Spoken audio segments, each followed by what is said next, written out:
ఓం శ్రీమాత్రే నమః. మూకపనిషత్తులో పాదార్విన శతకంలో 59వ శ్లోకాన్ని, భావాన్ని, దాని ఉపయోగాన్ని మనం చెప్పుకుందాం. దదానో భాస్వత్త అమృత నిలయో లోహిత వపు వినమ్రాణాం సౌమ్యో గురురపి కవిత్వం చ కలయన్ గతో మందో గంగాధర మహిషి కామాక్షి భజతాం నమః కేతుర్మాతః స్తవ చరణ పద్యో విజయతే.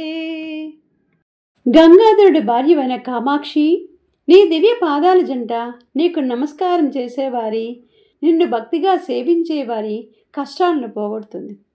కమలాల్లాంటి నీ పాదాలు ప్రకాశత్వాన్ని ధరిస్తూ మోక్షాన్ని ప్రసాదిస్తూ ఎర్రని రంగుతో విరాజులుతూ శాంతిమైనవి, గొప్పవిగా, కవిత్వాన్ని చెప్పేవిగా, మందమైన నరకలు కలవేగా, చీకటిని పోగొట్టేవిగా ఎంతో ఉత్కృష్టంగా వర్ధిల్లుతాయి ఆ పాదాలు, శ్రీమాత పాదాలు. ఓం శ్రీమాత్రే నమః.